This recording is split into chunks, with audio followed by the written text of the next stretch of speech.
diigamuuf deemuun isii erga isatti mul'ate wanni Oromoo protect godhu danda'u maali waraana kana malee Oromoon kanaaf yoo waraana kana warri ala jirru akkuma Jawaar biyya jira amma bahee maneedhaa keessa irra deebinee Jawaar itti himuu qabna harki 80 warki 90 ol waraana bilisummaa Oromoo deeggarra kuni adi maaliifi wabii biraan qabnu akka kiyyatti Jawaaruu gatii ijoolleen sun bosona keessaa cinqitee qabdeef kiiloomeetirii 30 irratti Finfinnee jala cinqitee qabdeef waan hiikame natti fakkaata kadhaa mangistiitiin yookaan tolummaa mangistiitiin miti ammallee kanaaf garam deemnaa wabiin ta'uu waboon kun yoo Oromiyaa Itoophiyaan inni jedhu sun diigamte eenyutu miidhama yoo diigamte Oromoon wabiin isaa eenyu gaafiin kiyya tokko kan inni lammataa yoo akkaataa kanaan itti fufte akkuma hooggantoota Oromoo maqaa dhaheen dubban obbo Leencoo warra abaa warra fottokanii mootummaa kana waliin jiran rabbi isaa araaramu nama du'ellee kaasuun hin barbaachisu nama qabsaa turanii dhumarratti garuu waboo TPLF tudhaabe ka jedhan jaalgalaasaa maaliif maqaa isaanii kaasa kunoo jaalquubsaa fi duulaanas jiru obboleewwan kiyya jara kana biratti wareegame jechuudha Oromiyaaf lolan kanaaf jarri kun deebi'anii faallaa bilisummaatiif faallaa qabsoo Oromoo ta'an Jawaar amma ka jedhaa jirtu akka jara sanii boru ani isinin sobuu homatan isinitti ma jedhaa jirtamoo akka jaraan ooftee lakki Itoophiyaa malee Oromiyaan nun baaftu jecha jettu nun jechuu barbaadda kan akka nu deebiftuu galatoom.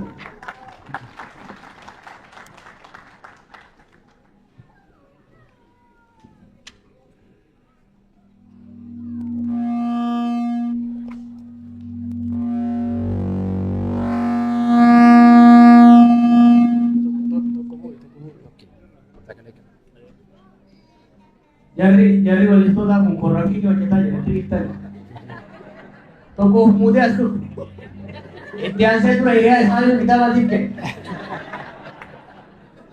Sunnan geenne dhee taayiluu kitaabaa gaafate irratti mismaara 12 itti waraanii gaafate irratti this corruption. Kana sun dhaabachuu qabna corruption jedhamu.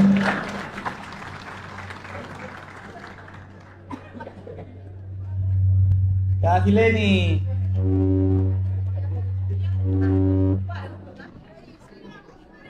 gaafileen kaafte jajjabdu garuu immoo bareeddu gaafii guddaan Itoophiyaa tanaan wal qabatu jira sanumarraa eegalu wanta tokko ka dhaadannoo ta'ee qabsoo Oromoo keessa dhugaa fakkaatee dhufe jira impaayarri diigamtu malee dimokiraatoftuu ka jedhu Cinansa duga miti. Ada kettanii cinansa duga miti. Biyyoonni addunyaarra jiran kun hedduun isaanii lolaan uumaman, lola sabootatiin. Lola sabootaa kanatu state waan jennuun kan uume irra caalatti naannoo Awurooppaa kanatti eegale. Awurooppaa kanatti eegale san booda ce'ee naabbiyuma keenyatti yoo kadhuun taate warri Abisiiniyaa ijaarrate Oromoon gadaan isaa hoggaa jechabaa dhufu gara lixa Oromiyaatti haga tokko waan state fakkaatu. State jechuun maal jechuu beektu? Mootummaa ta'ee ka sochii waraanaa daangaa lafaa san keessa ka daangaa qabu tokko. Daangaa san keessa sochii deemu san irratti olaantummaa ka qabu ka inni qofti itti ajaju. Sadaffaa ka gibira guuruu danda'u jechuu state jechuun. State formation kana keessatti jalqabni isaa almost always walitti bu'iinsa sabootatiin maaliif biyyoota dura state dura nation ture jechuudha wanni ture saboota ture walitti bu'eensa sabootaa kanaan wanni state jedhu kun uumame walitti bu'iinsan mootiin tokko olaantummaa argachuudhaan olaantummaa saba isaa takka gartuu isaa ollarratti dhiibuudhaan saamuun eenyummaa irratti turuudhaan deemama kun walitti bu'iinsa uume impaayerota akka Habsburg Kama Spanya kanneen naannoo isin jirtan kana turan warri Vaayikingii keessa kun akka Ingilaandi deemee ture beekaa ture amma yeroo sanitti adeemsi biyya uumuus walitti bu'iinsa uume adeemsi biyya konsolidate godhanii olaantummaa garee tokkoo godhuutis fincila uume kun gaafiin ka'e nationalism sabboonuma waan jennuun kun waan bardibbee 1919 keessa ba'e beektu Gaafiin fincila kanaa gaafii kaase hayyoota jidduutti fi warra isteet uumuu keessatti. Yaadni duraa maali?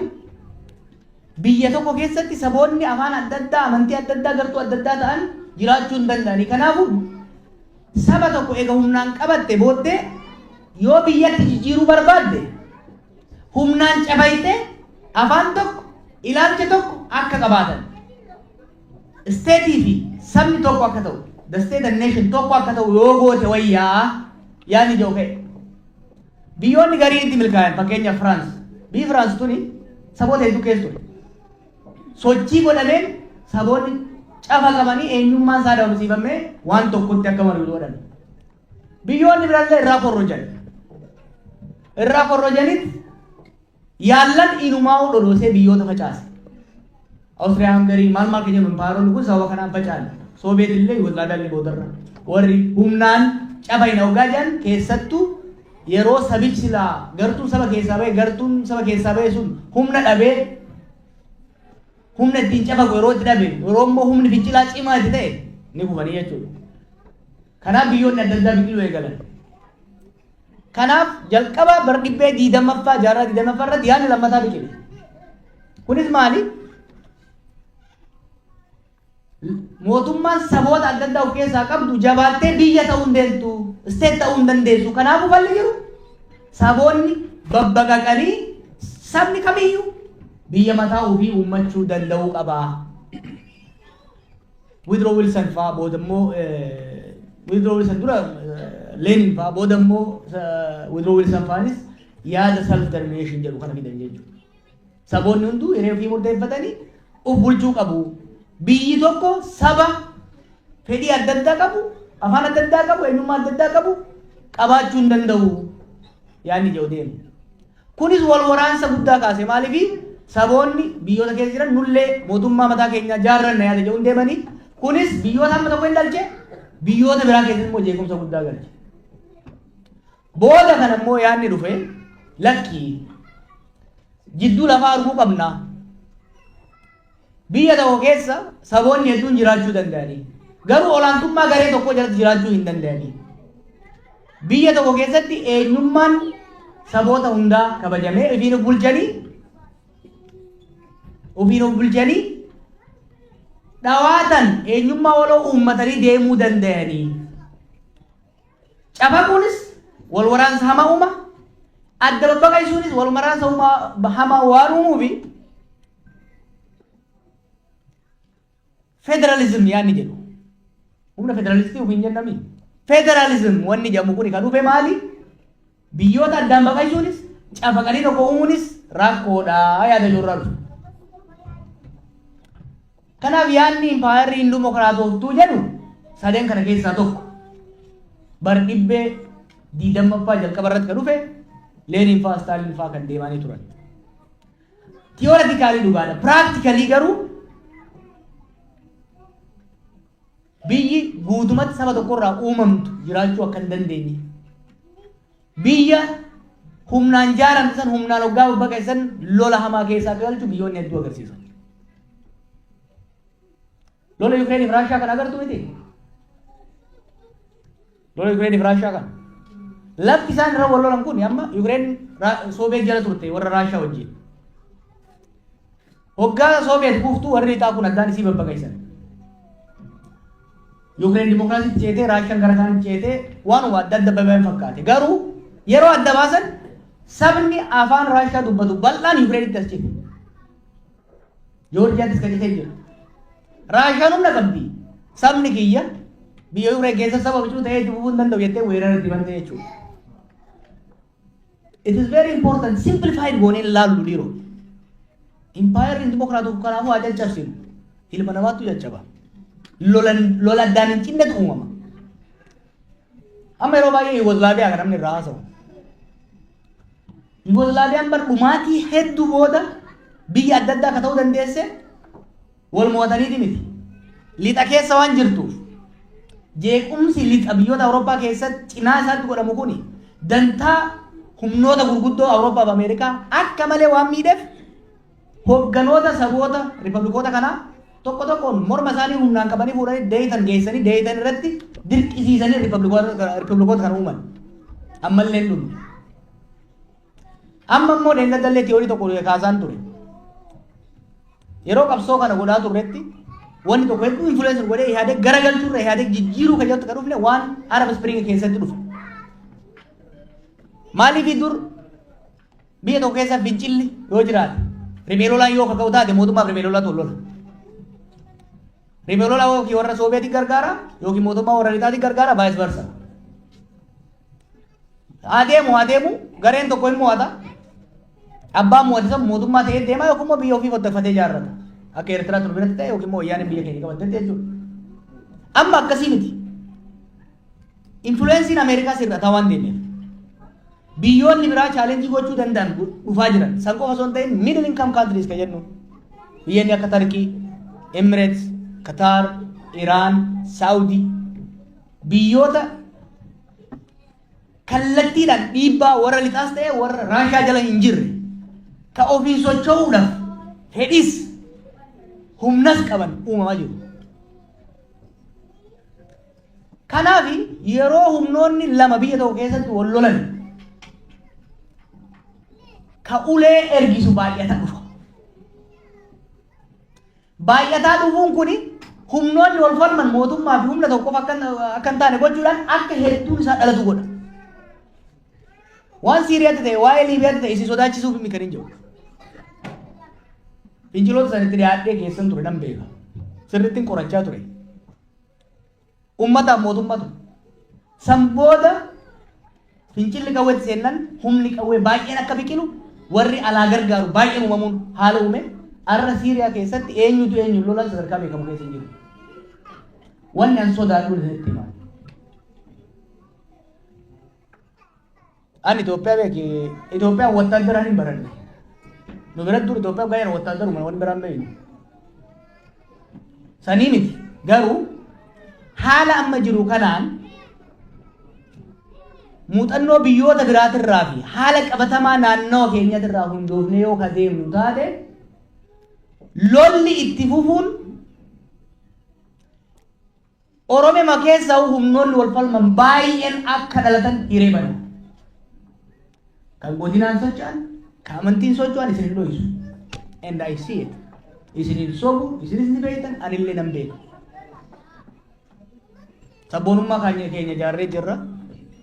Nation building keenya deemaa jira, but it's still fragile. It is still fragile. Arra humna OPDOtii fi humna wottoon lolu. Arra.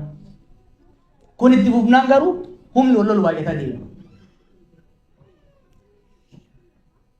Ani Itoophiyaa qofaa boo'aan jiru. Oromiyaan diigamuu dandeessi. Haalli amma deemu kanaan. Isin sodaachisuuf miti. Waan hin beeku yoon isinitti himuu baadhe osoon akkana jedhee seenuu hin barbaadu. Kitaaban barreessa keessa mata duree isaa hin gaabbuun jedhe. Gaabbuu hin barbaadu. Gaabbuu hin barbaadu. Humnoonni hedduun ajandaa adda addaatiin naannicha seenaa jiran. Waan reefu jettin isin deebisa. 74 isinii kaasee 91 isinii kaasee 2018 irra isin geeni. Hamma 2018tti ormarratti qabsaa'aa ture. Keenya haa ergamuuf malee haa maxxanuuf malee orma jennee ormarratti qabsaa'uu dandeenya ture. Amma akkasii miti.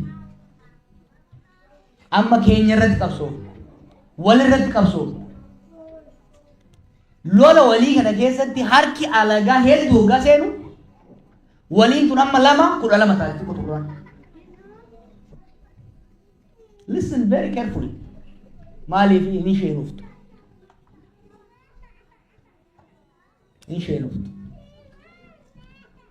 Kanaaf wanni ani jechaa jiru ani uummata Oromootiif hin qabsaa'a. Hamman beekutti hamman danda'utti waan natti mul'ate uummata kanaa himaa deemuun hin barbaada. Haa isin na jaalattaniif haa isin harka naa dhooftaniif waan boru isin hin taane isinitti himu hafti malee hin himu.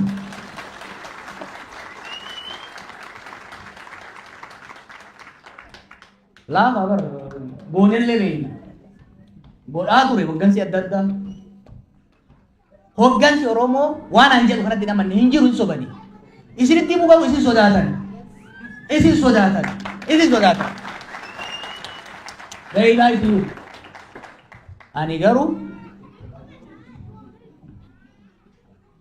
garuu dhugaa isinitti himee huccuu narraa baasu isinii wayya. Naa wayya naa.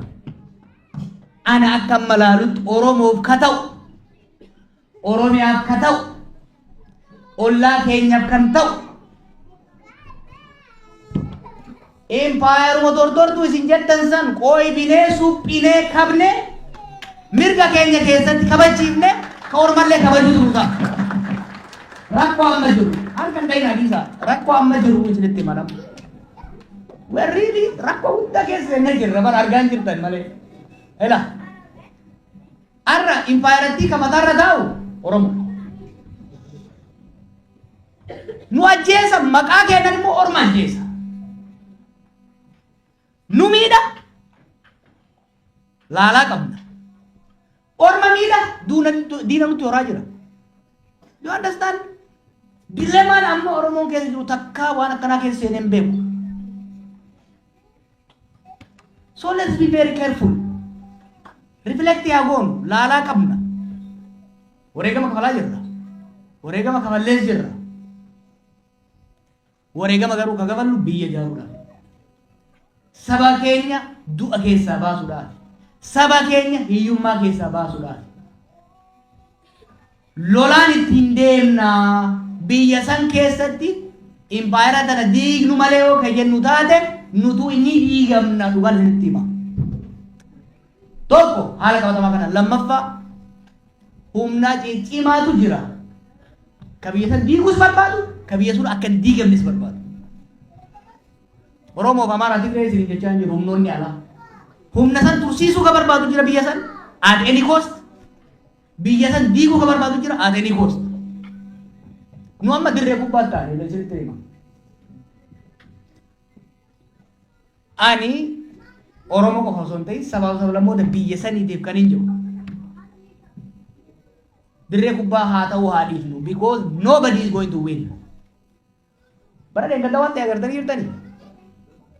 Dura Abiyyiin ciccimsanitti Maqalee akka weeraru godhan. Harka dhayanii fi achiin ture. Faranjoota rabbii ja'aati. Jarri kun walloluu deema warri Finfinnee Maqalee kuni dura seena jennaan haa itti ciru nuun jechaa ture. Itti cire. Hoggaa inni bakka isaan kaase jarammoo gargaaranii fidan ol. Isatti immoo ciran. Hoggaa jarri Finfinnee jala ga'u dachaa ajaniin. Do you understand the game? Kana rakkoon jira. Ummata keenya yoo kayaan nu taate tokkoffaa lolli dhaabbachuu qaba. Ani waraanni hiikkachuu qaban jedhu. Ani humni Tigraayis jiru, ka Oromiyaas jiru, ka Beenishaangol Gumuuzis jiru, humna Finfinnee jiru wajjin. Humna Finfinnee jiru wajjin dirdiri keessaa seenudha. Dhagaa. Niisa harka niisa. Humni ani hiikkadhu yoo jeen hiikkatu hin jiru har'a. Maaliif dhaloota mataa fiitiin malee namaan hin masa qabne ijaarree jirra. Ijoolleen bosona jirtu bar ijoollee teenya ijoollee nu qarre nama biraati miti. Namni harka kennu namni qawwee hiikkatu hin jiru. Maaliif hanga wanti dhiibee bosona isa galche sun bakka hin kaanetti hanga rakkoon dhiibbaan roorroon bosona isa galche sun bakka hin kaanetti humni harka kennu jiru humni qabu jiru kuni kana namuu beekuu qaba jechuudha. Nu ka jechaa jirru an kanin jechaa jiru humna Tigraayinis humna Oromiyaatinis ka Gumuuzinis ka Gaambeellaatinis kan hin jiru nagayaaf carraa kennu mootummaan immoo ka jennu dhiisii karaan kunii sis biyyas saba keenyas qilee malee gara tokko hin geessudha ka jechaa jiru. Wanni jechaa jirru wanni dhaammachaa jirru waan baranni irraa kaane odeeffannoo hedduu qabna. Odeeffannoo qabnu irraa kaane muuxannoo biyyoota biraata irraa kaane wanni nuu ta'u waan ammallee hin muufattan malee isinitti himu. Oromoof wanni irra wayyaa haga feetee isaa ulfaattu haga feetee isaa dhimmiftu qooybaniituma jijjiiruu ni danda'amti? Ni danda'amti. Ni danda'amti. Wayyaanee buqqisuu hin danda'amu osoo jedhan agarsiifne. We can do it. Yoo wal dhageenye goone yaa kaankiinis baankiinis osoo yaa macaalamu. Yoo wal dhageenye yoo tokko taane tarsiimu yoo masafanne hin danda'amu kajaansanis agarsiifnee jira. Yoo itti amanne ummata keenyaaf ka fayyadu kana jenne yoo amanne ni baasa. Kana jala kaa'uun barbaachisa. Ka duriyyee lamaan jette yee ayiluu na gaafate duriyyeen gama lama Oromoo fiixaa jirti. Saamaa jirti. Lafarraa buqqisaa jirti. Mana irratti gubaa jirti. Duriyyeen kun eenyu? Bakka lolli jiru keessattuu naannoo Shawaa Lixaa, Shawaa Kaabaa, Wallagga, Afran, Gujii keessatti tokko oboo fakkaatee dhufa duriyyeen mannaarraa irraa ka'e. Ijoollee waraanaa qabdee agarsiisaa turte. Dhufee 200 sirraa fuudhee daldalaa taate. Dhufee sangaa sirraa fudhate yoo ati qonnaan bulaa taate. Hiriyaan isaa immoo dandatii mootummaa fakkaatee dhufu. Yoo ati daasporaa jiraatte hin soomdan malee isin keessa namni hin dhabamu. Yoo ati daasporaa jiraatte abbaa kee butanitti doolaaraan gaafachuu eegalanii birrii warra akkasii qabu. Kuni jiru uummanni keenya keessa jiru kan akka dho'isuu barbaadan hin dho'isuan. Uummanni Wallagga keessaa dhuftan, uummanni Shawaa Lixaa keessaa dhuftan hin dho'isidhaa kan uummatatti himaa. Oromoon shoorarkaa akka ammaa kana keessa hin beeku. Humni waraanaa gama lachuu wal lola jidduutti namni hin du'a. Saada. Sambira dabree garuu jidduutti duriyyeen hattuun bakka hundaa wal geesse kun waraana bilisummaa Oromoo maqaa daata. Kun dannati mootummaa bakka bu'aata. Ummata hiraarsaa jiran. Complete anarchy jira bar naannoo kana keessa jiran. Kanaafi hoggansi waraana bilisummaas ta'e hoggansi mootummaa naannoo Oromiyaa nagaa akka buusan barbaanna hanga nagaatti buutti garuu seera waraanaatiin masakamuu qaban. Waraana ofii adaba itti godhanii kan sanbira dabrummoo akka amma eegalan kanatti saaxila baasanii tarkaanfii irratti fudhatanii ummata haara galfachiisuu qaban. Dhagaye kan nama butee mallaqa namarraa guuru ka sangaa tokko lama ta'ee tokko sangaa tokko irraa fudhatu tokko immoo kanaa kan inni irraa qalatu kanaan duriyyeen jee yoonaan jette maqaa biraa naafiti kan irra hamaa itti dha'ani. Okay? This is serious. Ani bar odeeffannoo qabatamaan asitti hima. Every day namni mana kiyya finfinnee dhuftan arguun ooltan. Namni mana kiyya dhufa naannoo kanarraa ragaa qabatamaa wajjin. Kanaaf ani duriyyee mootummaanis hin jenne waraana bilisummaa Oromootiinis hin jenne. Maaliif humni waraana seerantiin talagamuu qaba. Jidduu kana keessa garuu hattuun akka malee seentee ummata miidhaa jirti. Hattuun tun dhaabbachuu qabdi. Wannummaan waraanni akka dhaabatu barbaaduuf keessaa tokko reefu maaliif hin jenne waraana adda addaatu baay'ataa hin jenne. Hattuun tun booda waraana taatee as baati. Arra saamtuudha shiftaa bararra jidduu deemtee tokko dannati jedha tokko wabo jee biyya saama. Xiqqoo deemnan garuu humna dabalataa deemtu waan saamtu kanaa fi waan alaa argattu. Dimokiraatii Rippaabilika Koongoo beektanii humna lamaan eegalee bara. Arra mashaqqaan uummanni sun waggaa 60 keessatti dabaree kun irraa akka uumame kanarraa dhufaa jechuudha. Kanaaf kana bifa saniin hubachuun barbaachisaa. Gara buleetti Xaanaa Riifaa dabara baaltoonni wal beekna fakka. Amma dulloomne waan baaltoof hin kaasin namni ni jira. Ela uummanni akkana si deebi'e Keeniyaa dhaqee ture. Abiyyi akka filameen dhaqee ture yoo yaadattan. Hamile mirqaana dammaqiinsa uummanni keenya Keeniyaa keessa jiru nama jajjabaa hedduu qabna biyya sanii. Dammaqiinsa gammachuu isaan qabaachaa turan. Haga irratti jiran deemu. Har'a immoo waggaa Oromoon wal nyaattee wal balleessitee ifii ta'uu dhabdeer isaaniif illee rakkoo taatee jirti irra. Deengata dhageetiin jiru. Haali waaree sargeetiin namoota biraa sargeetiin jiru. Qalbii cabni demoralization isaan jidduutti mul'atu baay'ee nama gaddisiisa. Nu warra Oromiyaa keessaa dhiisiti obboleeyyan keenya daangaa biraa keessa jiraniifillee madda rakkoo taanee jiru. Kanaaf baay'ee nama yaaddachiisa. Furmaanni maali kanaan jetteef waan reefu isatti hin deebi'a. 75 hanga tokko nu kennite hanga tokko nu waafe. 91 hanga tokko injifannee hanga tokko nu waafe. 2018 sirna alagaa baafnee keenya baafne jennee ol keenye nuun taane maaltu nu waafe. Ana akka kiyyatti wanni nu waafe self governance. Amma saba master plan fincillee miti. Master jaarsi tokko waan naan jee jarri amala duris lafarraa kaafti zamana yaadexaniis lafarraa kaaftee lafa gurguran. Amma immoo daran oo'ee jira saamichi lafa. Aboo naan jee ati bara bineensa tokko jalaa bilisan waafte heddeeti rakkoo nutti hunte akkama abboo jennaan dur jara amma jiru kana jara amma lafa gurguratana wayyaaneen lugaama itti gooteeti lugaama san keessaa nu nyaatti turte amma wayyaaneen kanaan lugaama baafatanii jiranii laal rakkooleen takka jala hoggaa baanu takka nutti dhufaa jirti. Gaafiin amma Oromoodhaaf hafe wanni Oromoodhaaf hafe maali jennee hoggaa laalle an akka kiyyatti gaafii sadii qaba jedhu Oromoon. Gaafii eenyummaa qaba, gaafii qabeenyaa qaba, gaafii mootummaa ofii filateen buluu qaba.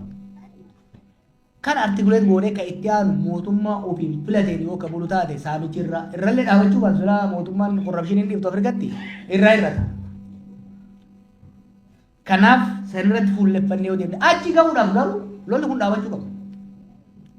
Isinitti hima lolli kun itti fufnaan rakkoorraan dabalamaa deema malee furmaanni dhufu. Mootummaan tunis kana daran salphatti ummanni keenyas kana daran dhufu. Bar ummanni keenya hanga waggoota 27 alagaa jalatti dhumerra waggoota 4 kana irra dhume akkasii miti. Maaliif namni garaa waliin jabaata obboleessatti. Kanaaf falli jiru akka kiyyatu lola dhaabne dirree deebisu waa'ee otobisa balaasan obboleessi kiyya chiikaase galata akkaasina fakkaata. Otobisa san uummata Oromootii keessa jira. Sabaaf sablammii miskiina keessa jira. Aboo dhiisaa osoo jennu rooba keessa irraan gadee fireena kutanii itti deemanii turan. Mammaasa Oromoo tokko jira. Bishaan hanga jigeen boo'anii haguma hafe ol qaban akkas jedhanii.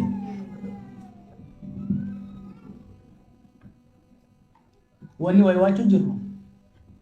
Hanguma hafte san olaa qabnuuf malee baasa san akka waan ala irraa dhaabannee ilaallutti fudhatina. Biititu wal waraansa kanaan deemtee state collapse dhufnaan balaansaa sabaaf sablammii san hunda caalaa Oromoodhaaf. Walii jidduu keenyatti konsulideet goonee hin finne wal jidduutti waraansarra jira. Saba hedduudhaan wal lollaa jira. State collapse advocating godina Arabbii jira. Namni Siiriyaa arge, namni Yaman arge, namni Liibiyaa arge, namni Somaaliyaa arge.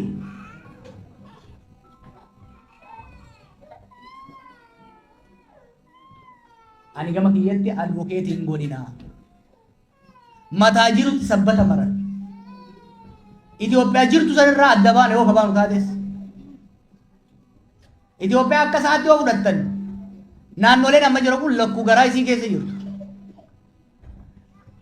Baanee jibicha taana'uu warri jedhee yaadu saanii kun amma duunaa wajji du'aa kana beekuu barbaachisa. Kana sirriitti walitti mun barbaachisa maaliif irra diddibnaan boru qubaa walitti qabuudhaaf filti. Waa'ee waraanaa Tigraay waraana qaba jettan dhuga. Affaar waraana qaba dhuga. Amaarri waraana qaba dhuga. Nullee waraana qabna. except waraanni keenya lama ta'e wal waraanu jira. Kana waaqatina Oromiyaa keessa kan wal waraanaa jiru Oromo. Primarily humna addaa Oromiyaatiif waraana bilisummaa Oromoo tolloon. Ijoollee kaleessa irra caala ijoollee kaleessa bakka takka dhaabattee karaa cuuftee dhagaa darbattee diina biyyaa baaftetu bakka lama ta'ee wal waraanaa jira. This is fact. Fact. Lanchuun moo kombii sirtaanii irratti deemaa jiru jechuudha. Waraana kana dhaabaa jechuun haraam taanaan anaazaa bahaseeru. Dhugaan isin jaa dhaabbachuu qabu. Waraanni kun dhaabbachuun barbaachisaadha. Waraanni barbaachisaa. Garuu waraana lama fi wal waraanaa nama keenya fixu. Ni dhageessanii daangaa gama giddaa ayyaanaatiin waan ta'aa jiru. Gama karrayyuutiin waan ta'aa jiru. Maaliif nuti biizii wal waraanutti duriyyeen fedhan nutti taphataa jechuudha. Duriyyeen Oromootti taphataa ittiin isin jeemi. Maaliif humni silaa nagaa uummataa eegsisuu qabu. Biiziidha nagaa wal dhorkuu irratti. Kanarraa ka'eeti sanillee isinii kaase. Hacaaluu akka nama qeenxeetti ilaaltaa. Hacaaluu akka nama qeenxeetti ilaallu ajjeechaa isaatis akka ajjeechaa nama tokkotti osoo hin taane akka tarniin poolitiitti ilaalla. Kanaaf laaftutti bari isinis justice for Hacaaluu jechaa turtaniini. Anarraa garuu kan eeggamu sanii miti. Akka hoogganaa tokkotti anarraa kan eeggamu sanii miti. Anarraa kan eeggamu jecha osoo hin ta'in gocha. Gochaaf garuu immoo arra bakka sanitti jiru humna sin qabu. Karrayyuu waan jettu beektu. Togorri bakka waraannetti hin luqqaafatu. Maaliif? Togorri namaanis sodaa jettee ati luqqaafannaan na waraana ja'a odoo ati qalbii hirtuu laphetti si dhaaba. Sini galti?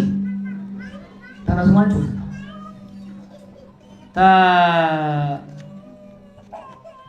Taanaaf baqqalaa? Baqqalaa hojii deebisu namni sodaa. Akkasii wayii. Kooperaatiivii gaafattee tukkan dabre.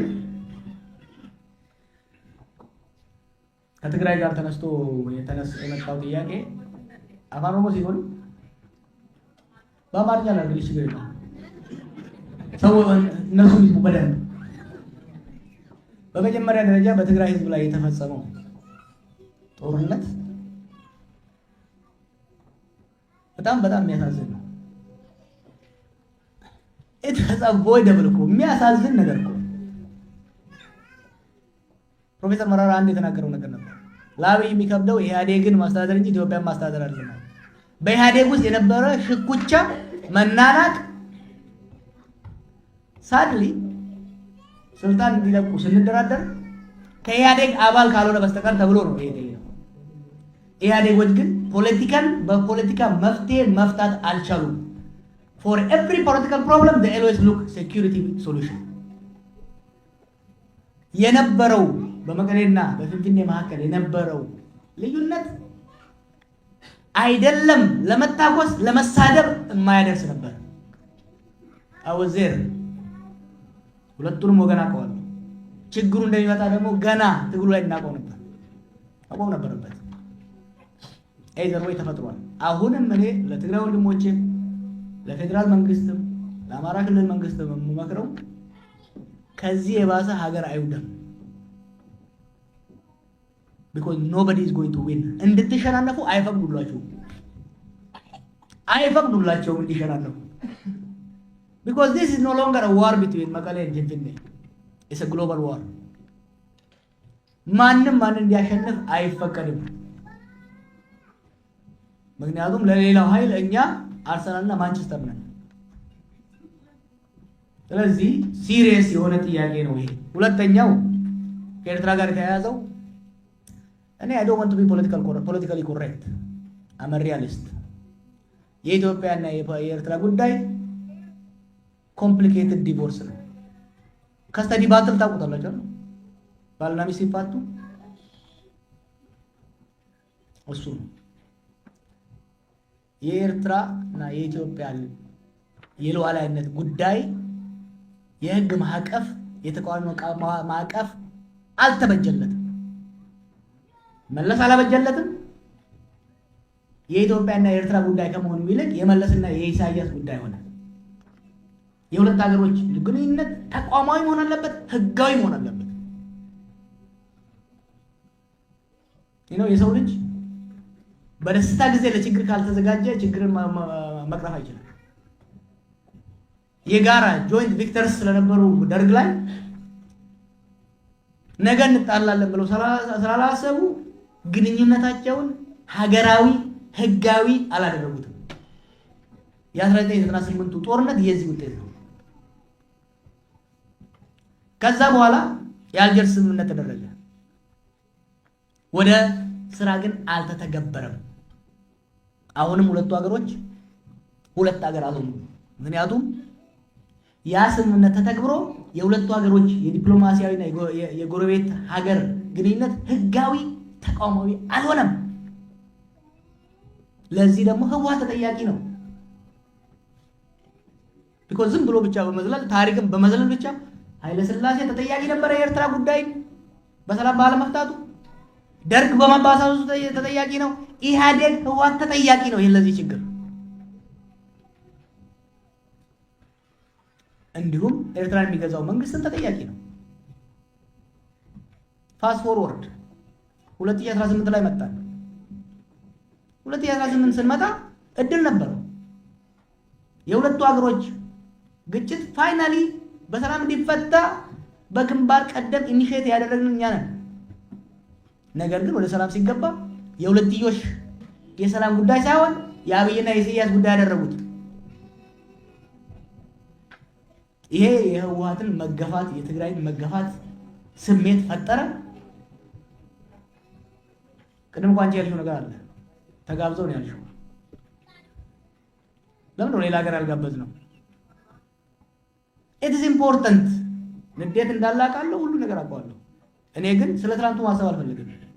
ስለ ትላንት ስላለቀው ህዝብ እያዘንኩ ሌላ ቂም ማምጣት አልፈልግም። ወደፊት የበለጠ ፍጅት እንዳይመጣ በኢትዮጵያና በኤርትራ መካከል የሁለቱ ሀገሮች ግንኙነት ህጋዊ መሆን አለበት፣ ተቋማዊ መሆን አለበት፣ ከግለሰቦች የዘለለ መሆን አለበት፣ ከፓርቲ የዘለለ መሆን አለበት።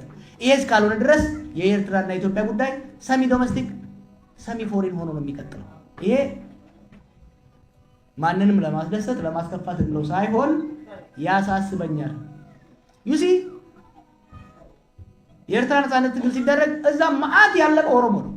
ምንም እንኳን ጉዳዩ ዘል ባድመ ላይ ያለቅነው እኛ ነን። ስለዚህ it affects us። ኤርትራን በመርገም ትግራይን በመርገም አብይን በመርገም ላስጨፍር ይችላል። እዚህ ላስጨፍር መፍትሄ ግን ላመጣ አልችልም። መፍትሄው የሚመጣው ጉዳዩን ህጋዊ ማዕቀፍ በማስያዝ በመፍታት ብቻ ነው ብዬ ነው የማምነው። እጋ ሰገንታኔ ዱዴሜ ወናን ስለዳም አኒ መሪ ከነ በርባዴቲን ኮንትሮቨርሲ ከነ ኤገልቺስ ቢሻን ጪሱን ተው ኒራማያ bakki arra oromoon keessa jiru ta'amma duraatirra adda reefu itti himeetu jira 97 imaammanniif tarsiimoon mootummaan Ihaadeeg Oromoo fi saboota biraa ittiin bituudhaaf deeme kasan duraatirra adda ture. Nuti garuu dafneetti dammayne tarsiimoo haaraa baafachuurra tarsiimoo darbuu Haayile Sillaaseen itti qabsaa'uun itti fuufne waggaa 20 lafarra argiman.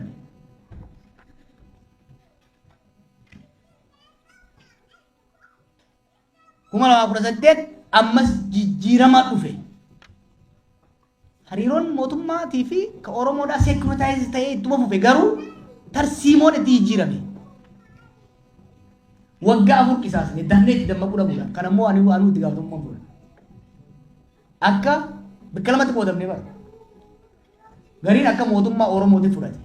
Mootummaan jarri kun Oromoodhaa amma booda Oromoo miidhuu hin danda'u. Gariin lakki wanni fedhees dhufu kun Ihaadeegummaa dura dhaabbachuu qabna ka jedhu. Gara tokkotti cituu hin dandeenye. Tarsiimoo qabsoodhaa ka mootummaadhaan gitu baasuu hin dandeenye.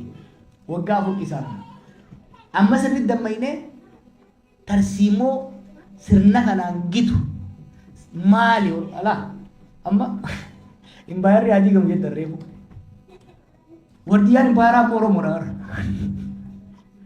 cinqiin isni galaaniti amma kasin dura dhaabatu ni diina jettanis zabanyaan si Oromoo. It's not easy. Allah famiti. Kanaaf we have to think carefully. Wani yaada kana kaasuufi furmaataan qaba jechuun akka itti yaadnuufi dubbiin ta durii miti. Mana hidhaa keessatti eenyu hedduu beekne hedduu itti yaadne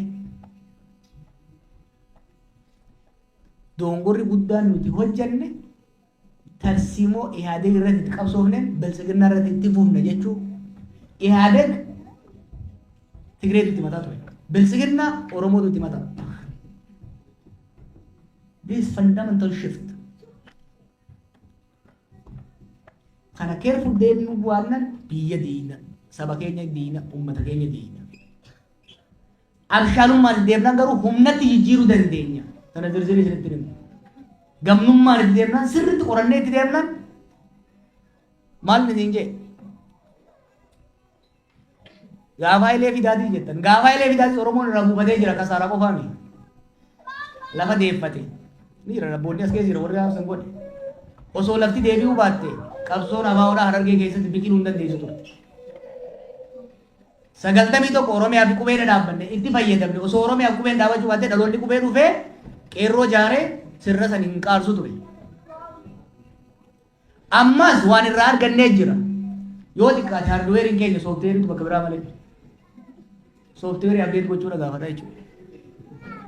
Walii galla. Galatoomaa kana kan naa bulaa iddoo dhufaadha.